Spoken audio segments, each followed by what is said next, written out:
A escuridão do ano galáctico e o planeta da profecia.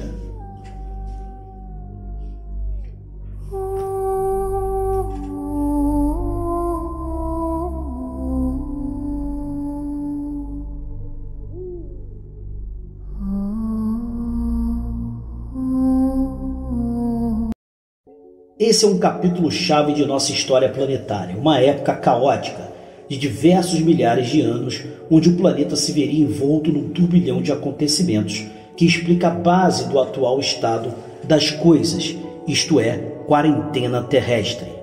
A pergunta é: como é possível que se chegasse a semelhante situação se no capítulo anterior partimos de uma grande idade de ouro na Nova Atlântida?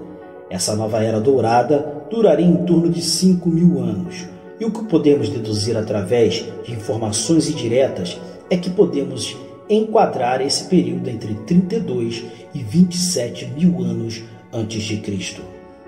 Foi uma época tão sublime, inclusive, há informações canalizadas que apontam planos superiores consideravam implantar a ascensão planetária da raça humana de Atlântida e subir de uma vez a vibração de todo o planeta.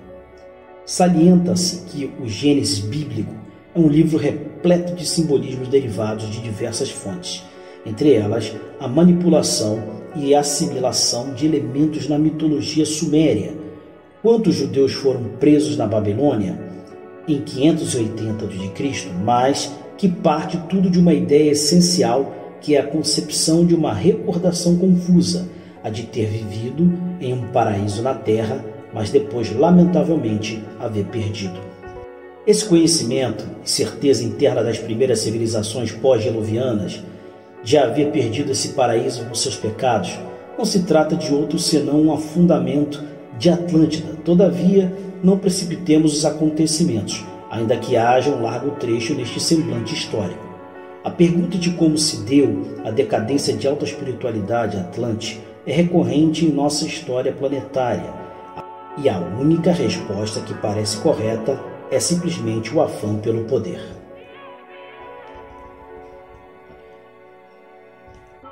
Havíamos deixado a Atlântida repartida em 10 reinos atlantes, encabeçados pela reencarnação de Enki, o rei Netuno ou Poseidon. A alta espiritualidade das escolas de mistério de Thoth e Metatron haviam permitido que os atlantes mais elevados conseguissem despertar a rica genética herdada dos mestres lemurianos e assim desejavam aprender os saberes psíquicos, mediúnicos e das artes alquímicas. Com o tempo, a sociedade atlante se ampliou a tal ponto que se deu um comércio realmente potente, surgindo grandes comerciantes, uma alta burguesia e, sobretudo, uma elite de poder que pressionava com força para cada vez ter mais voz e voto nas decisões do governo. Essas ânsias de riqueza e poder incendiou a chama das almas maldequianas encarnadas entre os atlantes, que até estes momentos os mestres atlantes tinham conseguido controlar por milhares de anos. Essas elites não toleravam as críticas do conselho de sacerdotes nos órgãos do governo. Iniciou-se uma confrontação que foi se estendendo, já que o sacerdócio estava se corrompendo pela sedução da elite e esse afã de acumulação de riqueza estava criando bolsas de pobreza em vários pontos da sociedade atlante. Nos tempos de glória, ninguém sentia necessidade de opulência. Todos eram ricos igualmente, já que todos tinham o que realmente necessitavam. Faziam um trabalho para a comunidade durante algumas horas do dia. O resto do tempo dedicavam-se ao crescimento pessoal. Uns frequentavam as escolas de mistérios, outros praticavam jogos, esportes e outros simplesmente passeavam.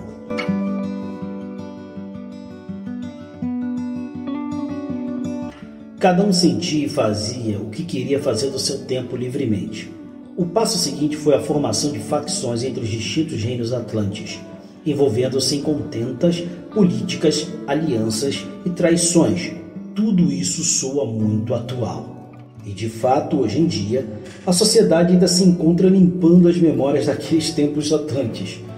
Não se fizeram caso dos territórios Anunnaki naquelas épocas douradas, mas na Grande Federação de Alcione havia muita gente preocupada, porque era devido ao grau de corrupção e moral dessas raças Anunnaki, já muito possuídas pela energia Arconte. A tensão entre as facções crescia, tudo também por poder, inclusive com alguns pontuais conflitos armados. Além do mais, a raça reptiliana possui certa capacidade de se alimentar energeticamente de outros seres, sobretudo de energias densas, mas para efeito da negativação dos arcontes, começaram a experimentar uma importante dependência dessas energias, o que provocou que caísse em uma espiral de imoralidade e densificação espiritual. Esse processo chegaria a limites extremos e repugnantes, a ponto dessas raças reptilianas se chamavam na antiguidade de demônios, título que certamente mereceram. Na Grande Federação, vimos de tensões que datam de milhares e milhares de anos atrás, demandando inclusive o uso de força militar contra Anunnaki, as ordens de Satã e Caligashia, todos por delito de alta traição, e antes que fosse demasiado tarde, todavia essas moções não prosperavam. Mas agora, visto essa escravidão a que estava submetida, a raça humana sapiens em território Anunnaki moveram-se numerosas petições em toda a federação por uma intervenção bélica.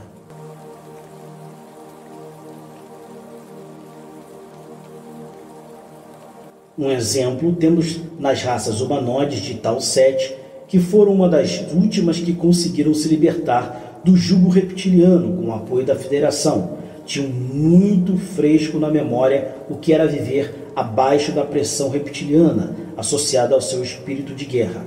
Essas raças, apesar de benevolentes, possuíam uma experiência militar muito recente e há informações muito pontuais de que tenham intervido contra raças Anunnaki no sistema solar e outros ainda que foram abortados no último momento por intervenção da Federação.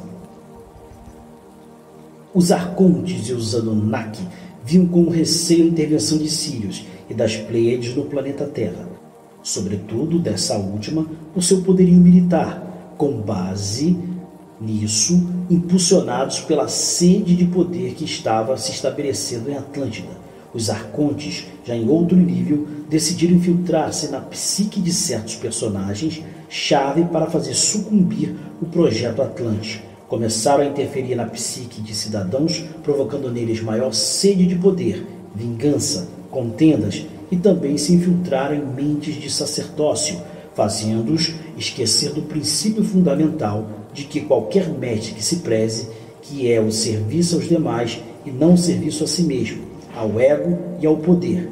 Isso, portanto, era a antessala da volta da magia negra à Atlântida. Se produziu uma ruptura no sacerdócio, dando origem a essa facção sacerdotal, escura e uma nova classe de escolas. Nela se oferecia ao pupilo o empoderamento de si mesmo, para seu crescimento pessoal, não para servir, mas para ser poderoso sobre os seus iguais. Dessa forma, começou a má utilização das altas capacidades psíquicas que possuíam pela graça da semente dos mestres leburianos, usando os saberes alquímicos exclusivamente para benefício próprio. Essas escolas escuras tomaram como símbolo a árvore do conhecimento em oposição às escolas de Thoth, que tinham como representação a árvore da vida. Já foi mencionado que os Gênesis são símbolos que partem a uma recordação do paraíso perdido, Atlante, esquecido ou mal interpretado. Na Bíblia faz referência a essas duas árvores através de conceitos tão emaranhados e enigmáticos que sua interpretação sofreu uma evidente deterioração. Devemos resumir que a utilização dos saberes alquímicos que um dia foram ensinados nas escolas de Thoth, se viu o uso das tábuas esmeraldas nas mesas de poder confeccionadas com esse saber para fins meramente egoístas, inclusive como poderosas armas de magia negra. Dessa forma, há uma lenda que diz que o espelho de Salomão não era nada mais do que uma dessas mesas alquímicas, esmeralda levada por Moisés desde o Egito às terras de Israel.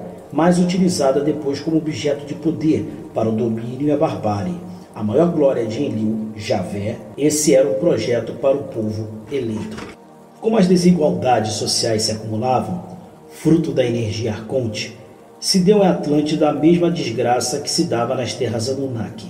A escravidão.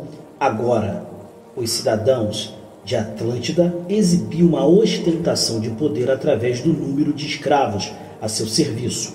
Tal indecência moral fez com que a Federação de Alcione, inclusive a Confederação dos Planos Ascendidos, acendessem todas as luzes de alarme.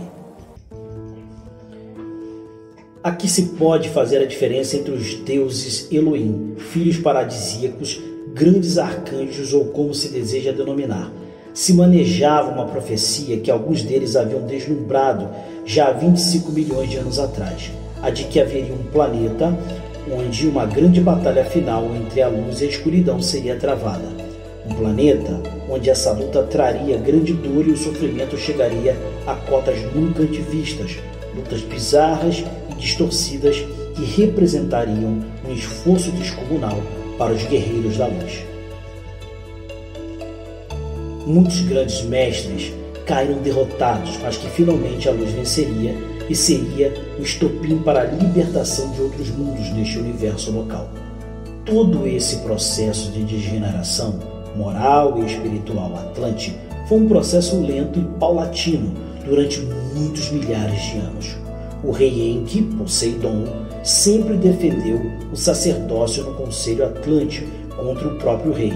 Este, quando se deu conta que a sorte estava lançada, decidiu abdicar do trono para não ser objeto de tribulação social, fazendo dessa maneira que sua figura e memória fossem respeitados para sempre como pai fundador de Atlântida.